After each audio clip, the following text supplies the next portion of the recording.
Memang Mas Darwanto itu kecenderungannya kan provokasi. Oh, Jadi adu-adu itu kan saya tahu betul. Ya, jadi dia mancing-mancing persoalan itu dari satu item itu sudah bisa jadi rame seru gitu. Halo Sobat dan Sohib Kalibrasi Komik. Siang hari ini saya bersama dengan dua legenda hidup, yaitu Pak Tony dan Pak Eros BB. Keduanya bisa dibilang sudah beda generasi. Benar gak ya Pak Tony? Ya, kita beda generasinya hanya 2 tahun. 2 tahun ya? Ya. Nah, karena kita bicara tentang beda generasi, saya ingin bertanya nih kepada kedua bapak. Saya manggilnya apa ya? Om. Nah, ini bahagia saya bisa memanggil Om. Biasanya saya dipanggil sama teman-teman Om. Om. Saat ini saya bisa panggil Om ke Om Tony dan Om Eros. Karena kita bicara beda generasi dan bapak-bapak ini udah bekerja sekian lama dalam industri komik. Sebenarnya ada nggak sih Pak gap dalam generasi ke generasi? Generasi ke generasi sekarang lah ya. Iya. Ya, kalau kita saya selalu ngukurnya tahun 80 itu, sesudah 80 itu adalah kita mulai bangun gap. Gap itu terbangun dan terbentuk selama hampir 20 tahun kemudian, itu dari diisi oleh komik-komik impor. Itu yang hebat, mulai dari Conan the Barbarian, Tintin, dan komik-komik Eropa, kemudian disambung dengan Hong Kong dan Jepang. Eranya mulai dari Akira, terus yang paling mulai booming bener itu kan Candy Candy dan Dragon Ball dan Kung Fu Boy. Kung Fu Boy dulu. Ya, sehingga itu mempengaruhi beberapa penulis waktu itu di Malang, Batu lah. Saya bilang lebih baik Batu ya. Jadi waktu itu Pak Mas Bambang ini masih bikin komik rohani. Komik rohani itu masih di 82 sampai 8. Mungkin komik religi kali lebih tepatnya. Ya, religi. Islami. Islami. Ya, saya sedikit waktu itu bikin untuk di Bandung, tapi ya juga lagi-lagi untuk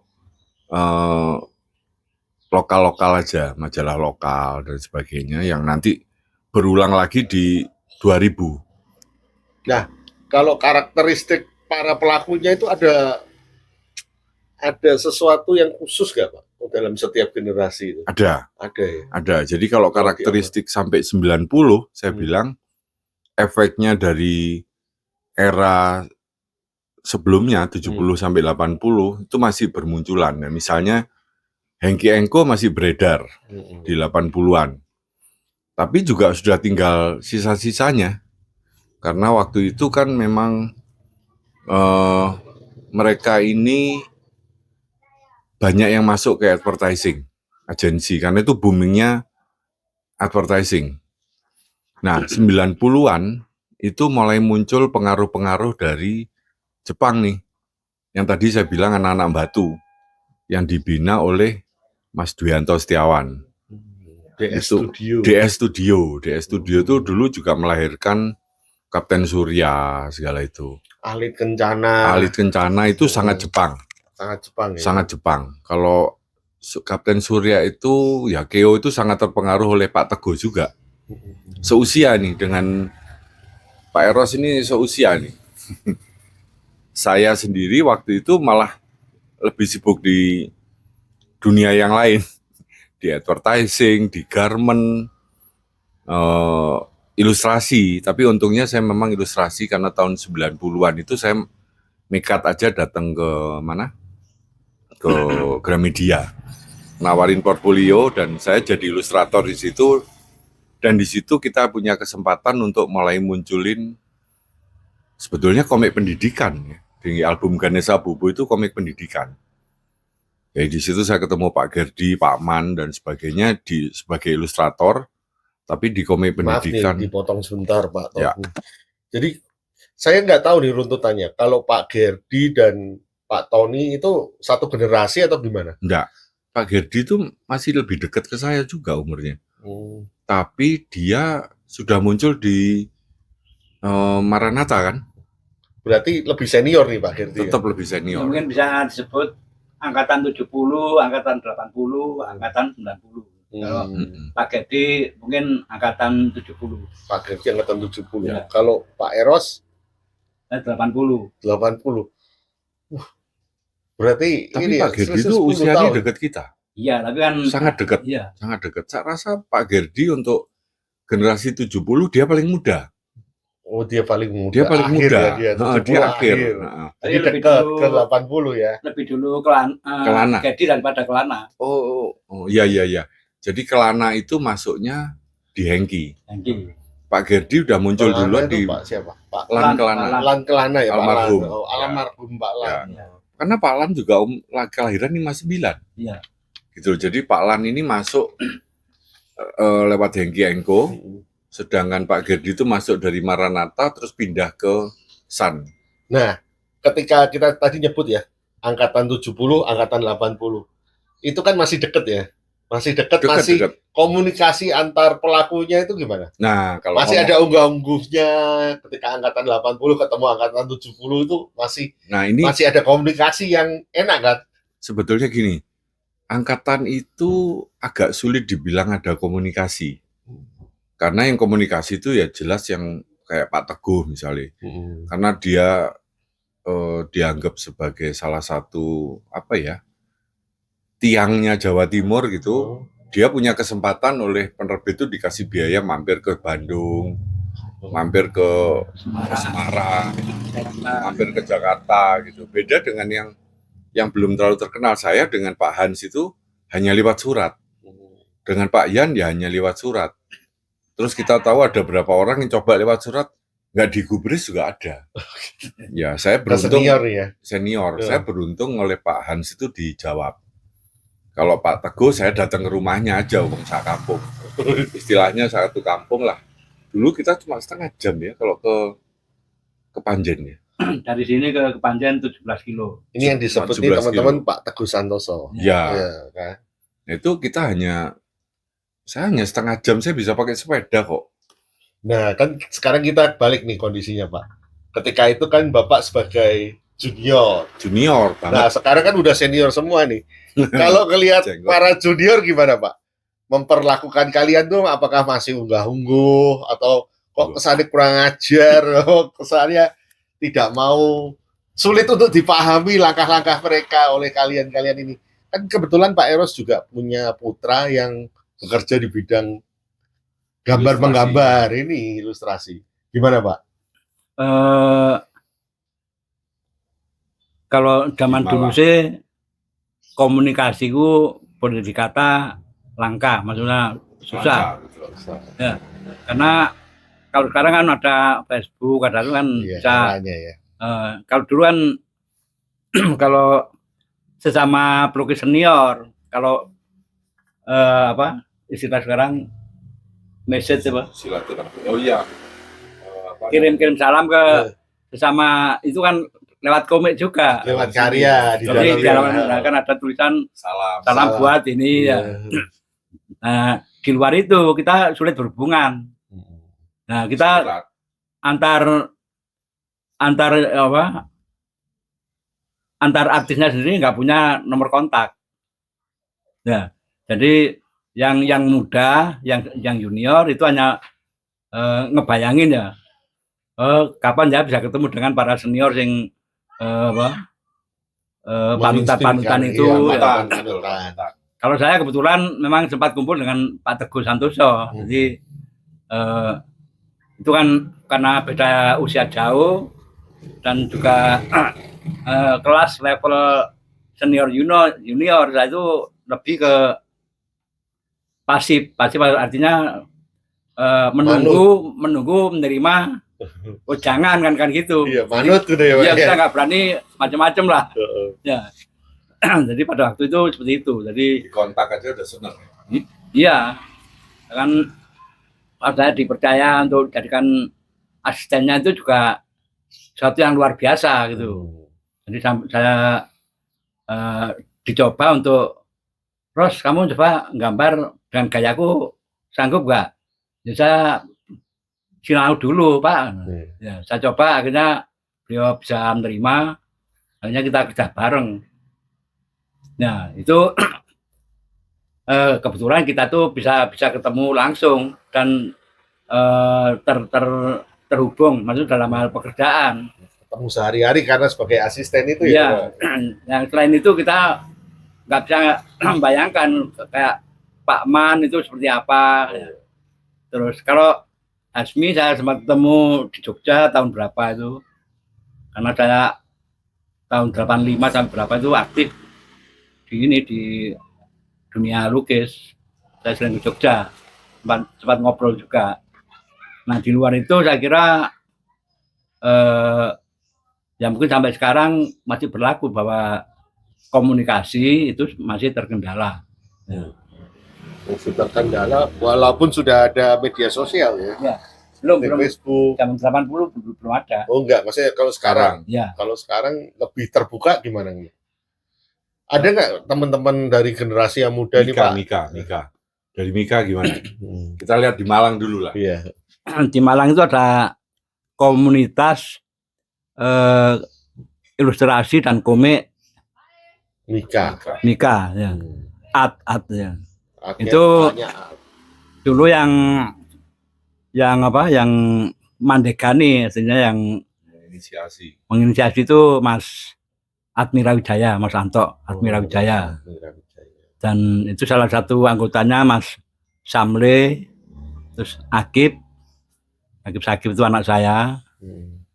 Nah, dan itu mencoba terutama Mas Admira itu memotivasi supaya kita bisa produktif, bikin sesuatu yang bisa dipasarkan sampai ke dunia internasional.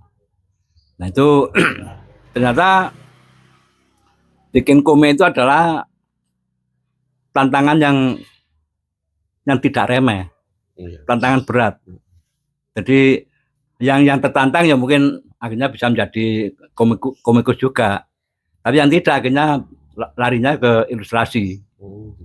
Ya, dan di Mika itu ada sosok Admira Wijaya yang sudah internasional. Sebenarnya dia punya kompetitor juga yang kuat. Cuma mungkin kita kurang mengenali, namanya Teddy Riawan. Jadi drawing pensilnya luar biasa. Mungkin Admira itu kalah. Ya, dan mungkin karena perbedaan skill kualitas itu justru kedua orang ini akhirnya pecah. Ya. Nah, itu terus mungkin yang lainnya juga ada yang akhirnya tergerak untuk pengembangan. Saya sendiri kurang mengikuti, tapi untuk ngobrol komik itu memang seperti yang sudah dilakukan oleh Mas Aji Prasetyo di Malang. Itu dengan kafenya itu tersendat-sendat. Terkendala. Ya, itu memang susah sekali karena beda banget ya, sudah visi misinya anak itu sekarang dengan komikus generasi Bapak. Yang paling ganjel nih Pak Tony. Kalau Pak Tony ini kan lebih banyak berinteraksi dengan anak-anak karena masih sempat ngajar jadi dosen. Ya, jadi gini, ini memang situasi yang kalau saya bilang memang berubah total, dan saya agak beruntung karena saya masih kenal yang lama, artinya para senior, tapi kemudian saya nyemplung juga di kampus. Tapi sebetulnya saya bilang mungkin bukan dari kampus juga, karena selama saya di kampus itu sebetulnya mulainya dari industri malah. Saya dulu di industri itu di garment dan sebagainya ini kebetulan banyak membimbing desainer muda. Dipercayanya untuk ngurusi desainer muda. Termasuk di industri t-shirt sekian tahun saya ngurusi desainer cabang. Jadi saya tiap waktu itu saya berkeliaran kemana-mana, ke Bandung. Memang saya di Bandung. Saya sampai berkeliaran sampai ke Jakarta, ke Jogja, Surabaya, Bali, itu rutin. Ya, jadi itu salah satu. Dan di situ saya ketemu anak-anak yang muda-muda. Ya. Kemudian di kampus, wah itu jelas. Saya di kampus tuh mulai dari 93 sampai 2019. Tapi kita kerucutin nih Pak Tony. Ya, Untuk generasi muda yang punya passion di dunia komik.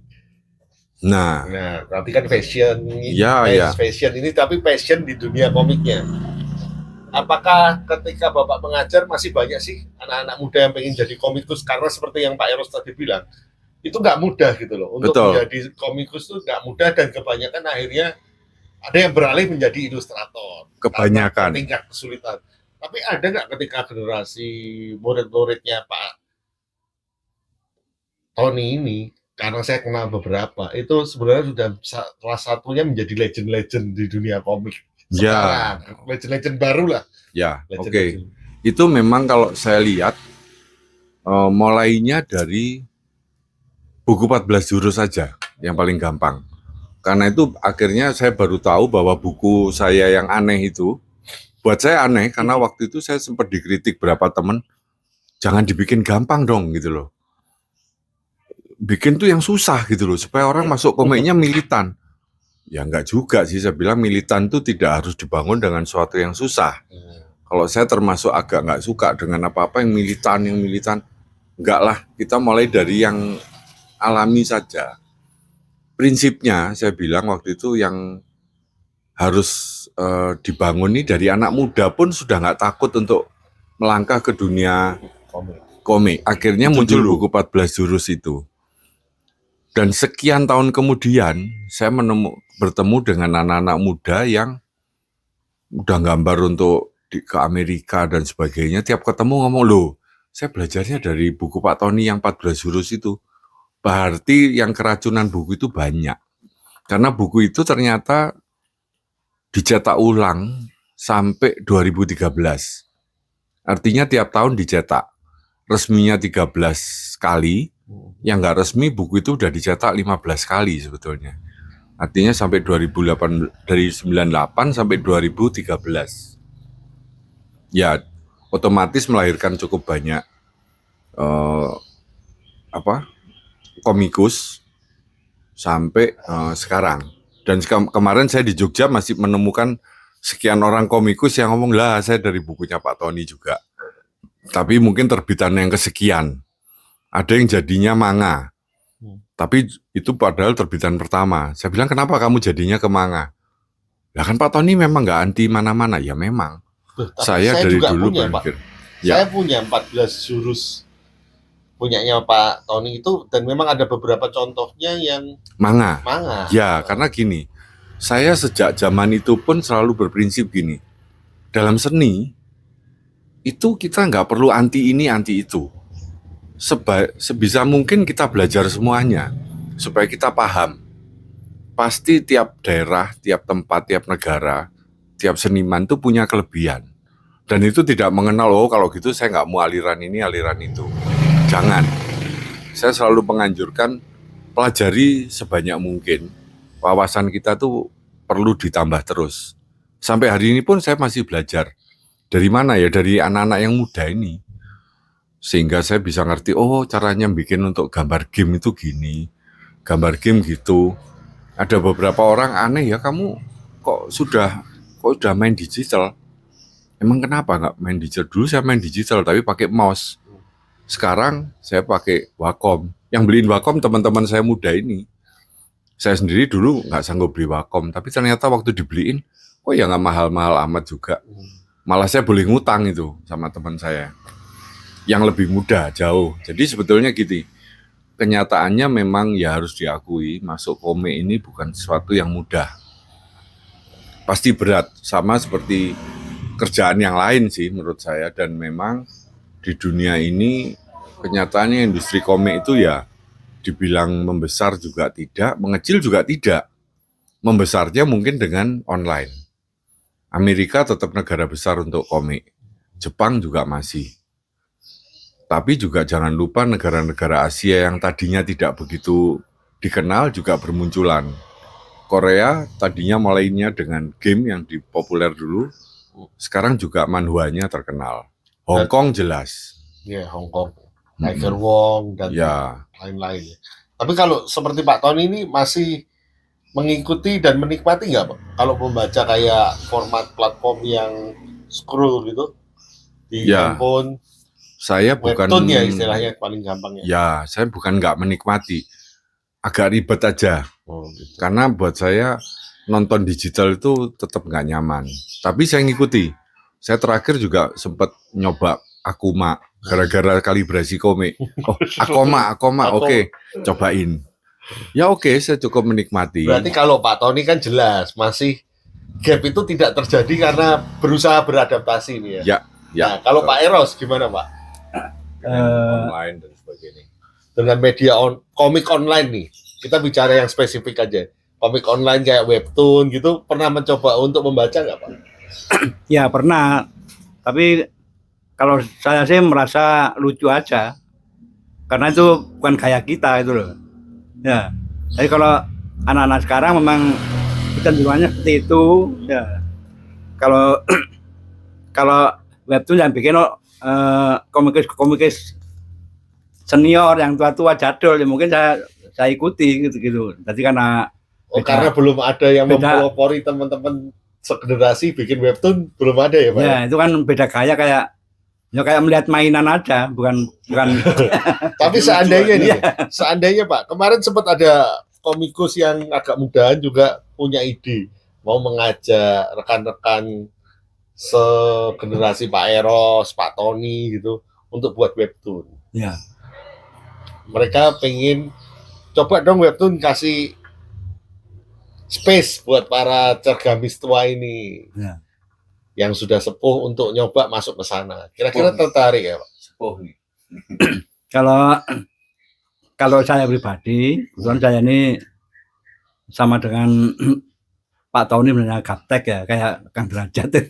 Kang Derajat malah, saya malah nggak gaptek. Ya.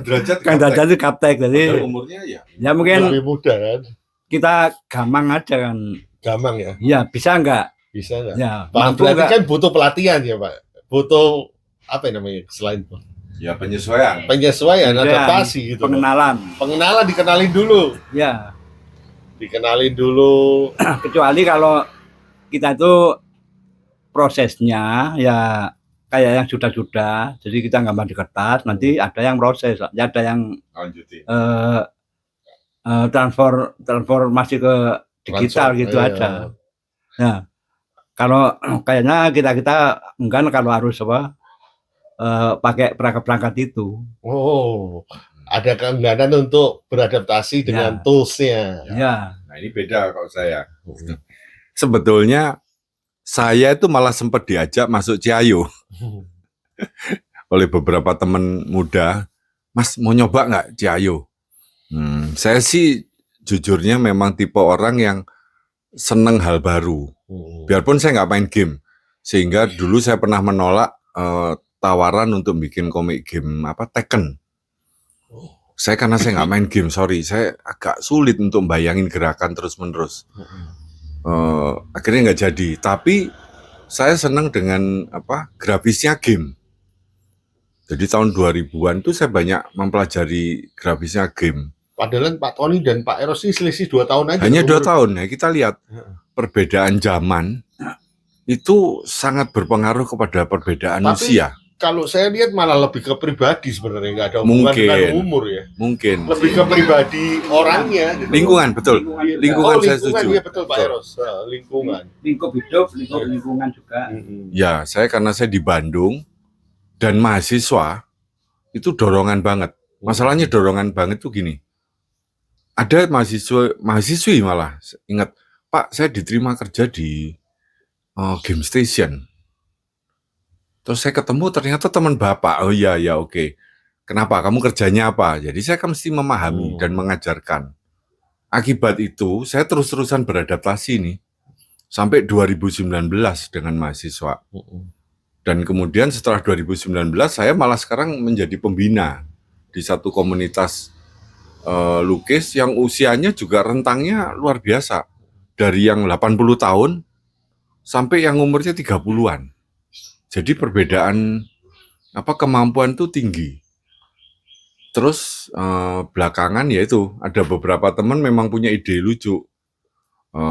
Mas mau nyoba Ciayo, itu sudah lewat karena Ciayonya udah buyar. Iya, Ciayo juga teman-teman yang nggak ngerti itu adalah sebuah platform semacam YouTube tapi semacam webtoon tapi isinya lokal semua. Ya.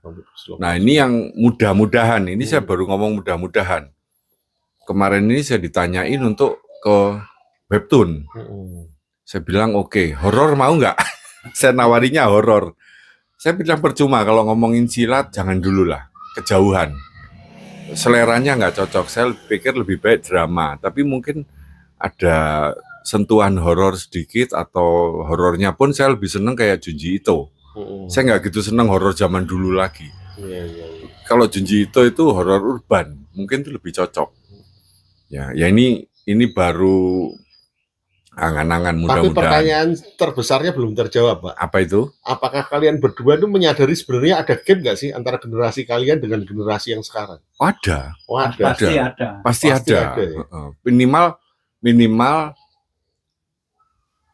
ya itu tadi, saya lebih setuju bahwa ini tuh karena lingkungan, bukan karena usia. Bukan karena usia. Ya, karena saya dengan lingkungan anak saya yang di Bandung terus-menerus kan saya juga beradaptasi terus ini. Iya. Karena perubahan usia anak saya kan bedanya sama saya. Kebetulan saya dengan anak itu nggak terlalu jauh ya. Anak saya yang paling kecil itu kita bedanya hanya 30 tahun. Hanya. Tapi juga karena perbedaan cara menikmati komik sendiri, Pak. Iya, betul. Iya kan? Setuju. Dulu kan kita menikmati komik ya lewat kertas, lewat fisik gitu loh. Ya. Sekarang komik bisa dinikmati lewat HP, lewat gadget gitu kan. Nah, itu yang merubah banyak hal di situ gitu loh. Dari cara bermarketing, cara berkarya. Nah, nanti ketemu lagi ketika pribadi kayak Pak Eros nih yang udah nyaman dengan pola kerja yang biasa dia kerjakan. Nanti lihat. Iya, nanti kita tunjukkan. Terus harus beradaptasi dengan sesuatu yang baru. Nggak usah Pak Eros lah, saya sendiri aja yang masih umur sekian, jauh di bawah kalian. Itu mencoba beradaptasi dengan Discord aja rasanya, aduh gimana ya, susah juga gitu loh. Kan nggak tahu Discord kan? Sama. Apalagi saya bayangin kayak Pak Eros gitu. Udah begini, harus coba lagi. Masih nonton TV nggak? Nggak ada TV di rumahku. Nggak ada TV. Nah sekarang ini menurut saya ini hal menarik ya. Sekarang kita belajar tidak punya TV. Saya jual TV saya terakhir karena rusak. Sebetulnya mau diservis, tapi malah kita putuskan dijual. Padahal TV saya udah flat. Kemudian saya ukur, saya hampir tidak pernah nonton TV. Nontonnya monitor komputer. Anak saya juga begitu. Istri saya cuma nonton TV untuk Nat Geo sama History Channel. Berita dia nggak suka. Saya bilang saya juga bukan orang yang suka politik. Jadi yang ditonton, saya sih tukang nonton, asli. Saya dari kecil kerjaannya kelilingan gedung bioskop karena kebetulan bapak saya itu mungkin setengah preman sehingga semua gedung bioskop saya nggak pernah bayar. Gedung ketoprak ya kita tahu lah, gedung ketoprak dulu kan saya penyelundup. Masih kecil kan nggak boleh masuk, tumut bapak niku gitu. Saya nggak selalu ngototnya itu loh bapak niku sing brengosan niku loh. Nah, padahal sopo gitu ya. Jadi tapi memang kita ini sekarang udah di zaman yang tidak mengenal lagi yang namanya TV itu penting gitu ya. Saya lebih menikmati nonton Netflix sekarang atau YouTube. Informasi dari YouTube, musik dari YouTube. Nonton TV pun bisa dari YouTube. Iya, sekarang nonton kalau pengen tahu berita tinggal searching. Dan saya pada dasarnya nggak nonton berita. Karena yang penting buat berita itu hanya gempa sekarang. Iya toh? Apalagi yang kita butuhkan kecuali gempa atau gunung meletus. Di sekitar kita nggak fenomena alam. FOMO ya Pak ya, kadang kalau misalnya lagi piala sepak bola atau event-event sepak bola, nah itu saya enggak lagi. Itu saya enggak pula. Enggak juga ya. Enggak, saya mendingan nonton drakor. Biarpun dimarahin teman-teman saya, kamu ngapain nonton drakor? Ya kenapa enggak juga gitu. Ya itu cara saya beradaptasi. Saya pengen tahu dunia yang lain lah. Kalau Korea lagi hit, apa yang hit di Korea dan gimana orang Korea itu sekarang? Ya saya sih pribadi masalahnya saya senang sekali mempelajari manusia karena gagal sekolah psikologi saya. Bu, Pak, monggo, Pak.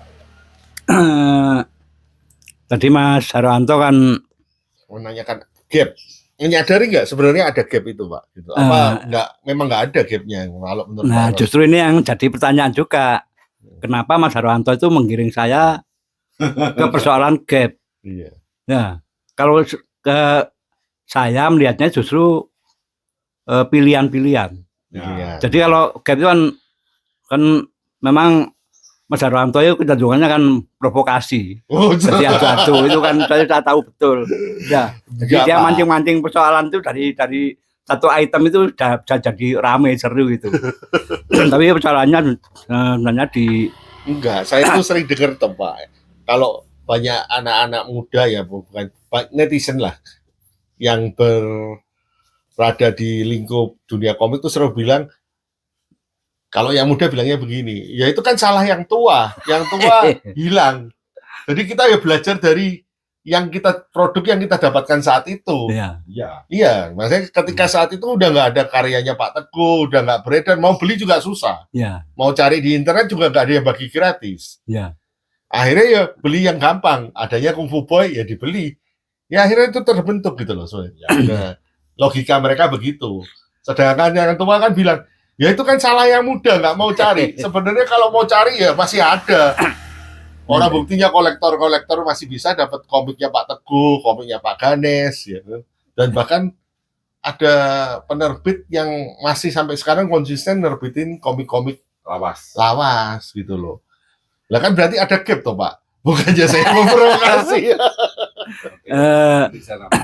Itu kan mungkin persoalannya kan ada peribahasa tak kenal maka tak sayang. Iya betul. Ya kayak kasus Pak Tony dengan 14 jurus seperti ngomiknya, juga Arswendo dengan menulis itu gampang. Ya itu kan strategis, maksudnya taktis itu. Taktis, ya. Jadi itu bukan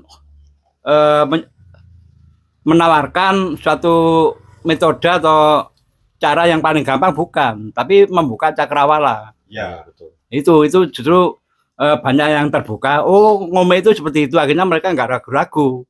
Nah, toh mereka apapun yang kita berikan, yang sifatnya cara pelajaran tuh mereka tidak sepenuhnya menerima.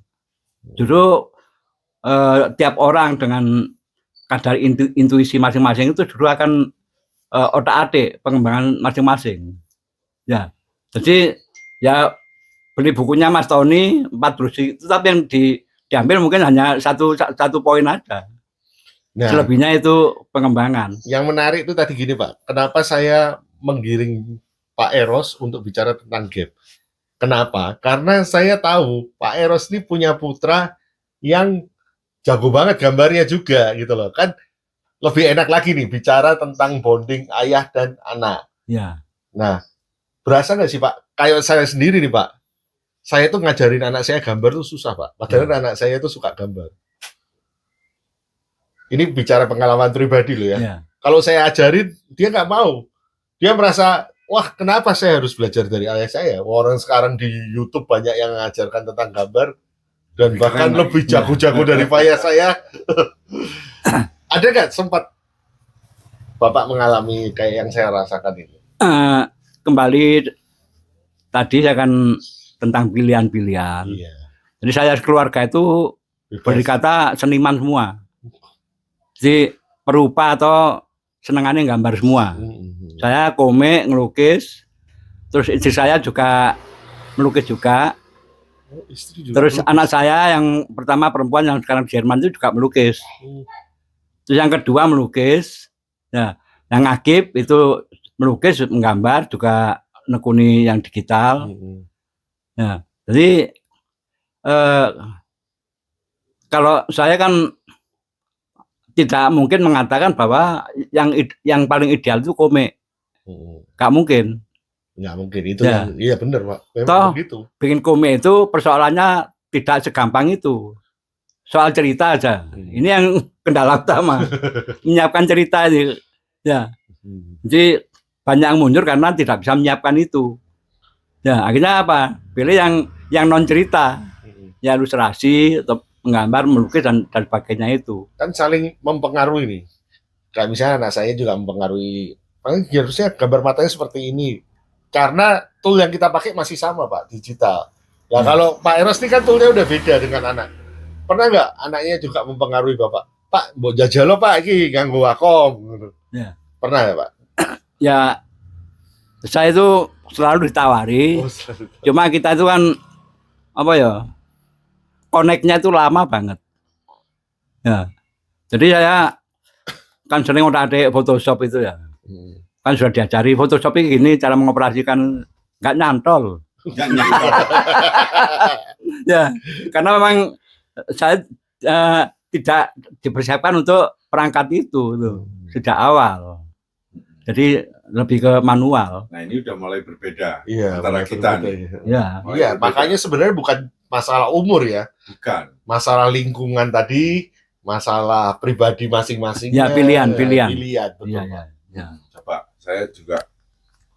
Memang ini yang bagian yang paling menarik ini justru memang soal digital akhirnya. Saya ingat keuntungan saya itu banyak. Saya tuh belajar mulai dari yang manual, nggak karu-karuan. Mulai saya SD udah ngelukis. Masih kelas 5 SD saya belajar sama Pak Iska dulu almarhum. Ya. Bapaknya Miratania. Terus itu masih serba manual sampai tahun 85. Saya bekerja mulai agak aneh. Saya kerja di pabriknya Rugos. Huruf gosok. Ya. Di zaman itu huruf gosok itu wah dewa sekali gitu. Jadi saya tuh dulu gaya sekali kalau ke kampus. Saya suka bawa bagi-bagi Rugos. Terus juga ini Pak, Nah, ada ini- tone, Iya, waktu itu ada semacam screen tone. screen tone, Ya, terus nah. speed line, yang Dulu stiker, merek Ya. yang Mekanorma, mantap apa? Letraset. Letraset. Ya, Iya. jadi dari luar. Letraset. Nah, justru di Rugos ini yang membuat saya banyak beradaptasi dengan teknologi ternyata. Karena gini, waktu di Rugos saya dapat pelatihan dari Canisius. Berlatih percetakan. Percetakan ya, sorry. Ya, dia percetakan dan penerbit. Ya. Zaman itu yang namanya percetakan ya penerbit. Itu umum. Makanya Gramedia kan melanjutkan tradisi itu. Nah, kemudian yang saya lihat adalah waktu itu saya belajar template. Yang pertama saya belajar. Masih manual nih, tapi template. Template itu waktu itu masih serba manual, mesti direpro. Nah, mau apa? Butuhnya buat ilustrasi brosur. Brosurnya ukuran berapa? Semuanya tinggal template. Ukuran A3 dibagi 3, bagi 6, bagi 8, semuanya udah berupa template. Itu pertama pendekatan saya ke digital grafik. Pelatihan pertama itu, setengah tahun kemudian saya dapat pelatihan desktop publishing. Nah ini yang mulai mengganggu. Desktop publishing ini, saya balik ke pabrik dan saya ngomong ke yang punya ini akan mematikan Rugos. Dan di situ saya mulai melihat gap. Yang punya pabrik itu kira-kira kelahiran 50-an. Dan dia sudah nggak percaya dengan perkembangan teknologi. Padahal dia yang mengenalkan saya dengan disket. Nih loh, Letraset itu ngeluarinnya disket. Wah, berarti akan berubah teknologi dong. Nggak mungkin. Itu zaman berapa puluh tahun lagi tuh. Komputer tuh adanya di luar negeri, di sini nggak ada komputer yang beredar. Wah, saat itu belum ada komputer ya. Bukan nggak ada. Yang namanya komputer waktu itu ada di tukang setting toh. Oh, ada tukang setting, masih mahal sekali ya. masih mahal dan kadang-kadang bahasanya itu bahasa Jerman. Ya, bahasa Jerman dari mana kita belajarnya? Mesti orang yang dilatih khusus. Tapi sebetulnya kita sudah mulai mengenal WordStar. WordStar itu PC. Nah, sekarang peningkatannya ini desktop publishing ini, Ventura Publisher. Saya bilang nggak mungkin, ini akan mematikan. Karena waktu itu jumlah hurufnya sudah ada 205, hampir 250. Jenis fontnya ya. Jenis font. Ya, jenis Dan fontnya. ukuran, sampai 72 poin bisa tinggal masukin angka naik. Iya. Wah, saya bilang Rugos punya berapa memangnya font? Iya, betul. Zaman itu font yang banyak itu rata-rata satu perusahaan nggak lebih dari 5. Rugos punya lebih dari itu, semuanya kan repro. Dari Letraset, dari Mekanorma, dan dari merek-merek lain. Tapi saya udah mulai lihat, ini perkembangan teknologi ini mungkin nggak bisa dihindari. Makanya, waktu saya kemudian bekerja di perusahaan advertising, saya juga sudah mulai dikenalkan dengan pacemaker. Jadi saya tuh pakai Corel Draw itu kira-kira dari Corel Draw 1.0, ya sekarang udah X8, jadi 18. Ya, jadi ya di situ saya mau nggak mau harus beradaptasi dengan teknologi. Pilihannya nggak ada lagi. Nah, kalau Ya itu yang tadi kita ngomong lingkungan nih. iya, Di lingkungan di Malang, Pak Eros nggak butuh berubah teknologi. Gitu. itu kan masalah gap tadi nih Pak. Karena kita bicara gap tuh pasti kita bicara tentang perbedaan. Nah, sekarang kita coba bicara tentang persamaan nih Pak. Setiap generasi dalam dunia komik persamaannya itu apa? Yang esensial gitu loh, yang fondasinya itu apa sih untuk kalian-kalian yang sepuh ini loh. Pesannya untuk anak-anak yang muda ini sekarang. Sepuh rek. Apa sih yang esensi dalam dunia komik tuh yang harus kalian pegang teguh? Kalau saya sih selalu jam terbang. Selalu jam terbang. Karena saya ingat saya kerja di bidang apapun, saya tidak pernah tidak menggambar. Satu berarti kecintaan akan menggambar itu. Iya, kalau saya ya. Iya. Saya karena menurut saya gini, gambar ini bukan soal teknik saja, tapi juga soal sensitivitas. Sensibilitas kita menghadapi perubahan zaman ini dengan gambar. Oh, sekarang saya sebetulnya bisa menyesuaikan diri dengan ini itu layoutnya. Ya tadi akhirnya kita juga paham tentang storytelling yang baru. Kalau kita bilang kenapa sih anak saya dulu nggak mau baca komik Godam misalnya. Anak saya tuh terima Godam. Gambarnya. Dia bilang gambarnya bagus Pak. Tapi ceritanya apa ini? Sudah tidak relevan pada zaman itu. Jadi sekarang ya. Sekarang nggak masuk akal buat dia cerita apa ini. Makanya saya kalau ada orang yang bikin cerita UFO, hati-hati saya bilang. UFO zaman dulu dengan zaman sekarang, perbedaannya tuh bumi dan langit. Bukan bumi langit ya, bumi dan langit. Saking jauhnya gitu. Monggo Pak. Ya mungkin persoalan kebutuhan. Jadi kalau kita melihat latar atau sejarah dan sebagainya, bahwa kalau komik itu kan ada dua unsur, gambar dan cerita. Ya, yang memang kebutuhannya itu senang melihat gambar sampai kepingin gambar termasuk komik itu ya silakan. Tapi si lain adalah cerita. Cerita ini justru sesuatu yang saya rasa membumi. Artinya kita sejak kecil sudah punya kebutuhan didongengi misalkan oleh ibu-ibu kita. Jadi akhirnya itu kan menjadi kebutuhan, mendengarkan cerita, membaca cerita itu kebutuhan. Dan pada awal-awal komik di Indonesia itu berangkat dari kebutuhan didongengi itu, akhirnya kan wujudnya manifestasinya kan di komik itu. Ya. Jadi dongengi tentang wayang, terus pendekar-pendekar dan sebagainya. Ya. Dan akhirnya muncul banyak persewaan komik yang itu karena kebutuhan didongengi oleh komikusnya. Ya. Tapi pada fase-fase berikutnya saya kira sudah ada pergeseran dan sebagainya. Jadi sampai bahwa komik itu bisa mendongkrak derajat kekerenan kita. Ya. Nah ini kan berarti sudah ada modus-modus baru yang juga perlu dicermati. Ya. Nah, itu saya kira kalau hal-hal ini kita sadari ya kita tinggal memainkan saja. Jadi terserah mau apakah anak-anak sekarang sudah nggak ada yang kepingin didongengi dengan modus-modus lama itu, masih banyak suka didongengi. Tapi kebutuhan yang lain termasuk keren itu juga kita bisa menyediakan kebutuhan mereka itu. Jadi kalau menurut Pak Eros tuh dua hal mendasarnya adalah gambar dan cerita. Ya. Mau sampai kapanpun generasi 10 tahun, 100 tahun ke depan untuk bicara komik adalah gambar dan cerita. Ya, Yang harus dikerjakan oleh manusia. setuju. Nah, tapi perkembangan ternyata berkata lain, Pak. Ya.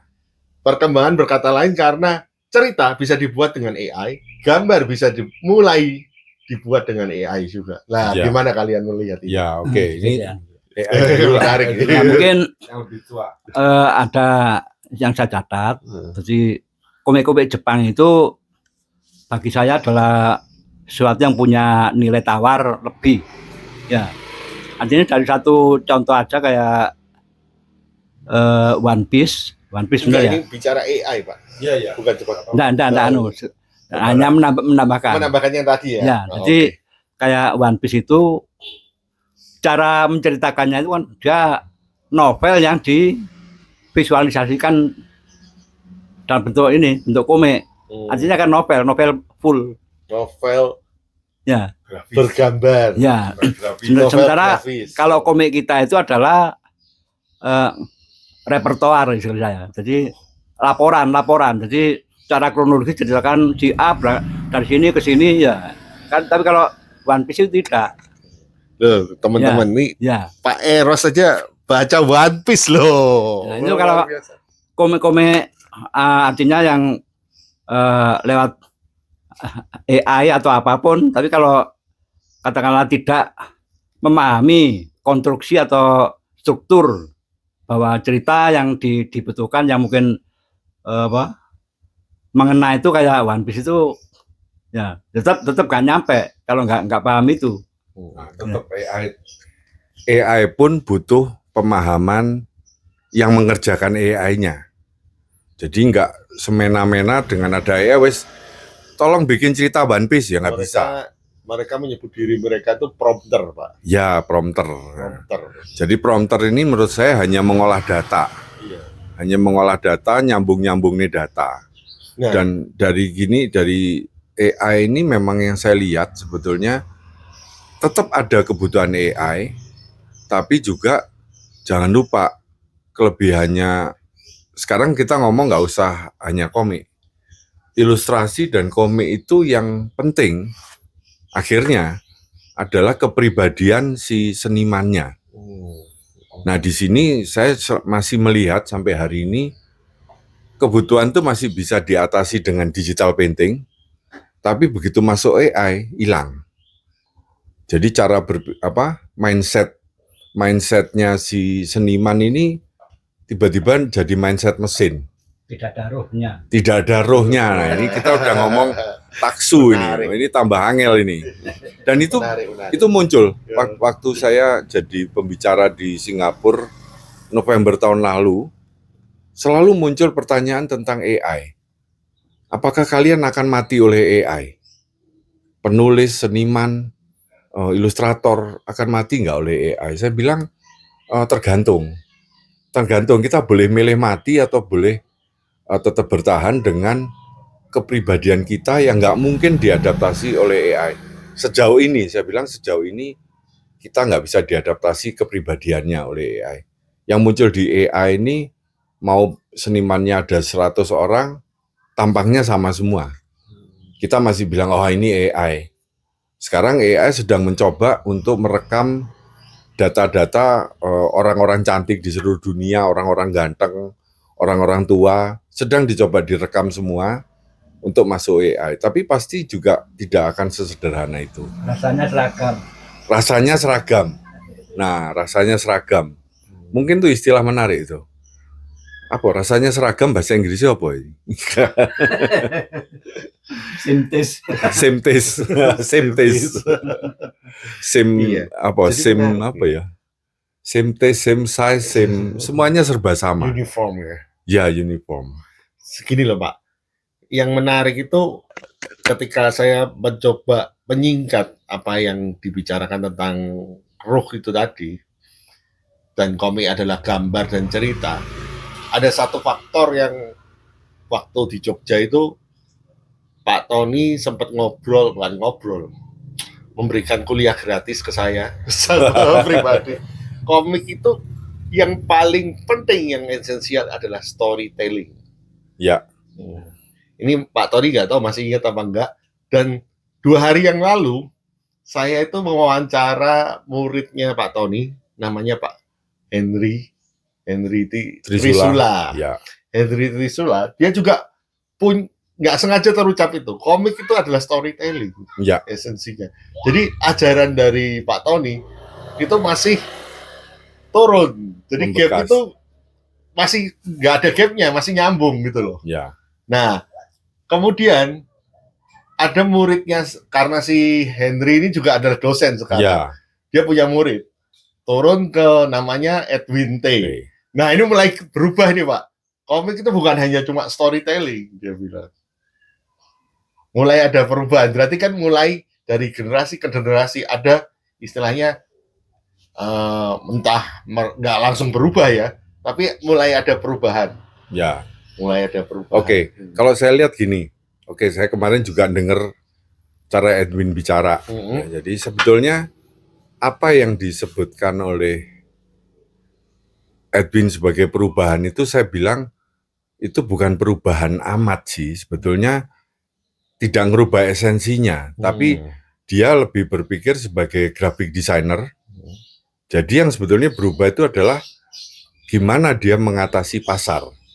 Dalam menghadapi pasar ini saya butuh tampilan, butuh cara kerja yang berbeda, butuh cara pendekatan yang berbeda. Tapi esensi cerita dan gambar itu tidak berubah. Ya tadi dari Mas Bambang juga kan udah bilang, itu cerita ini sesuatu yang kita dengar dari pertama mungkin dari ibu kita. Iya. Kalau saya lihat, ya kita harus ngakuin bahwa hampir semua seni pada dasarnya awalnya adalah naratif. Mungkin dulu dengan ngobrol orang gua itu kan pernah digambarkan oleh siapa namanya? Will Eisner gitu, orang gua itu ngomong gitu. Lama-lama ada yang oret-oret di dinding. Iya bener, yang itu bener tuh. Jadi udah mulai muncul unsur visual. Saya pun merubah kuliah saya tentang komik itu di tahun 2005-an. Saya udah merubah storytelling karena menurut saya ternyata esensinya balik lagi. Kita tuh pengen mendengarkan cerita soal tampilan, ya kalau bisa semenarik mungkin. Tapi apakah harus realis? Tidak. Yang penting tampilkan yang kita mampu. Saya sendiri akhirnya memutuskan 2006 saya masih mencoba kerja dengan komik Amerika. Tapi sesudah 2007 saya putuskan enggak. Sekarang saya akan keluar dengan gaya gambar saya sendiri. Karena ternyata gaya gambar itu tidak penting dalam storytelling.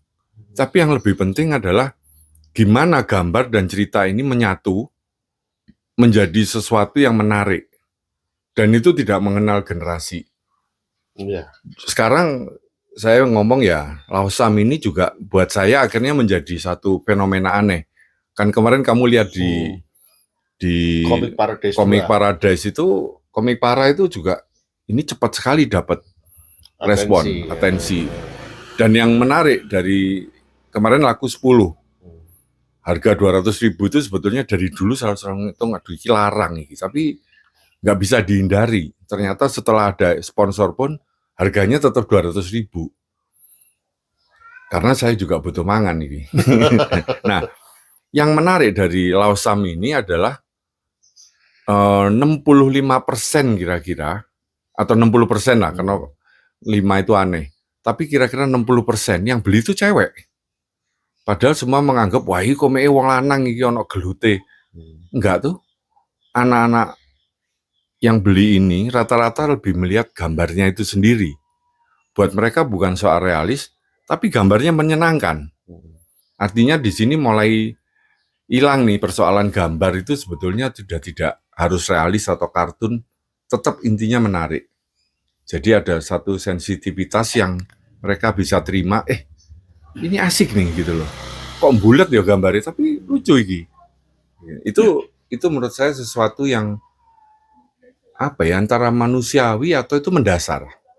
Ada empati. Ada empati. Jadi alami aja bahwa orang itu dalam hiburan itu yang penting menyenangkan, terhibur. Ada unsur ini Pak, relate. Nah itu relate itu nanti misalnya hubungannya dengan budaya atau kostum gitu. Tapi ini juga waktu di Singapura juga luar biasa. Dengan harga $20 Singapura, dalam 2 hari hampir 100 biji yang terjual di Singapura Comic Con. Karena kayak tulisan Cinanya itu. Bukan, karena waktu mereka lihat dalamnya. Jadi tadinya gini, ini memang agak lucu, saya agak melupakan satu hal. Oh iya, mungkin Waktu teman-teman dagangan. yang nonton ini perlu diberitahu juga Pak, bahwa Laosat itu adalah kelanjutan dari Karimata. Bukan kelanjutan, tapi Logi. logi yang lain. Logi yang lain, dan punya satu kesamaan yaitu silent comic. Silent comic. Nah, ini komik juga senyap. akhirnya karena silent comic bisa diterima dimanapun ya.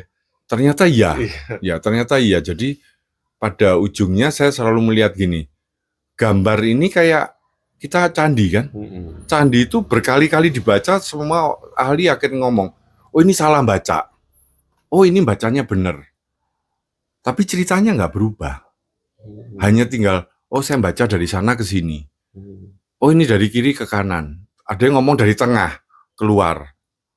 Tapi tetap esensi ceritanya nggak keluar. Nah, sebetulnya silent comic ini yang menarik karena saya sebetulnya sudah pernah mencoba ini sebelumnya, tapi kemudian menjadi komik normal. Tapi pada saat si kurator menyarankan saya untuk dikeluarkan tanpa teks itu, kurator dari Singapura, dia bilang, kelihatannya nggak perlu ditulisi. Karena dia bilang, saya udah lihat gambar itu dan saya udah punya cerita.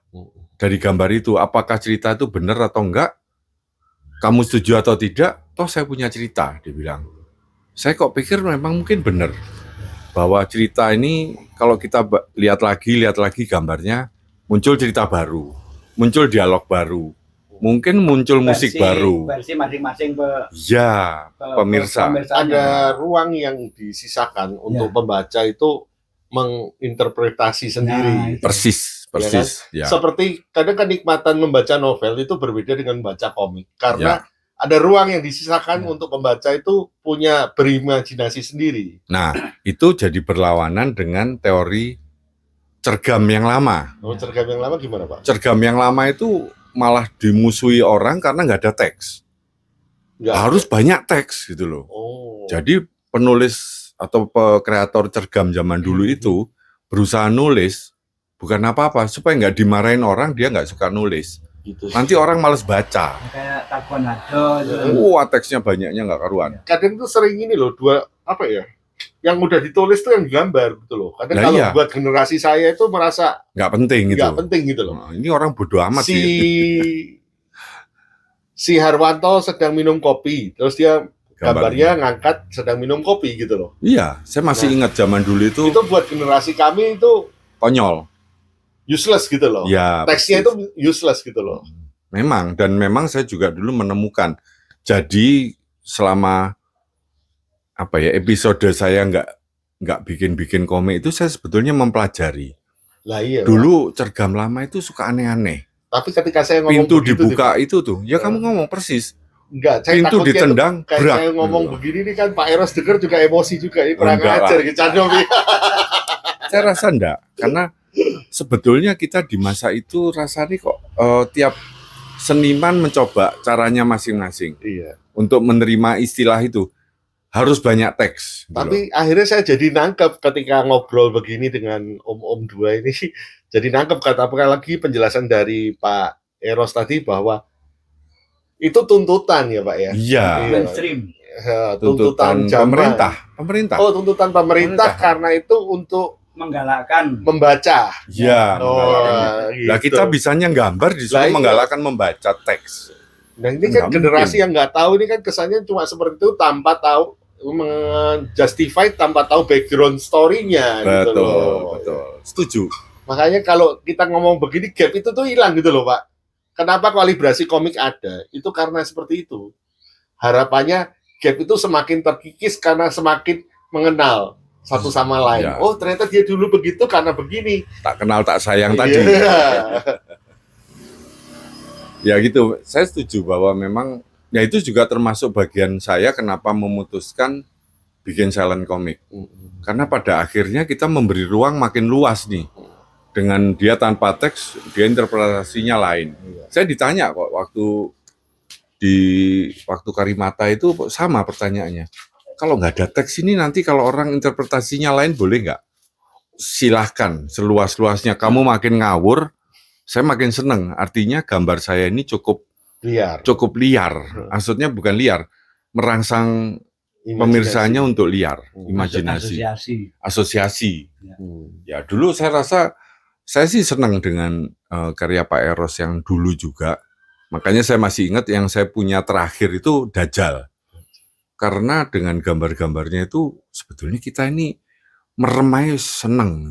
Nggak usah teks dibaca juga sudah oke. Nggak perlu. Dan dari gambar itu kita bisa membayangkan suasana gitu ya. Oh Dajjal ini, Dajjal itu gitu. Kita masuk ke alam imajinasi yang lebih liar lagi mungkin. Terima kasih Om Doni, terima kasih Om Eros. Kira-kira pertanyaan terakhir nih. Kalau disuruh demo untuk minta slot mau nggak Pak? Demo. Ya, demo untuk dapat jatah di webtoon. Saya sih oke. Oh, saya sih oke. Saya sih oke. Pak Eros mau nggak masuk webtoon? Ya, tinggal teknisnya aja. Oh, gitu. Bantu teknisnya. Oh. Itu pertanyaan cuma Usil.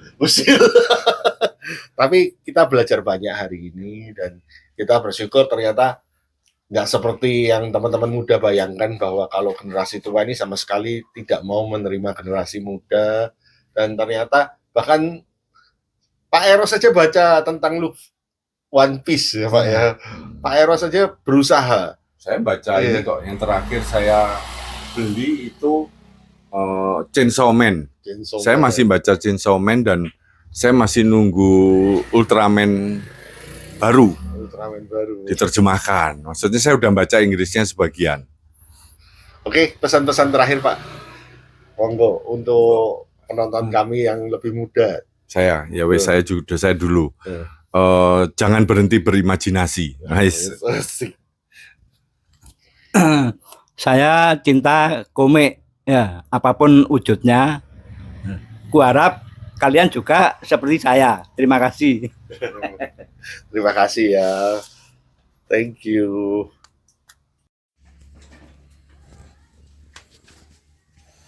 Amit misi. Nih ukuran A3 ini Pak ya.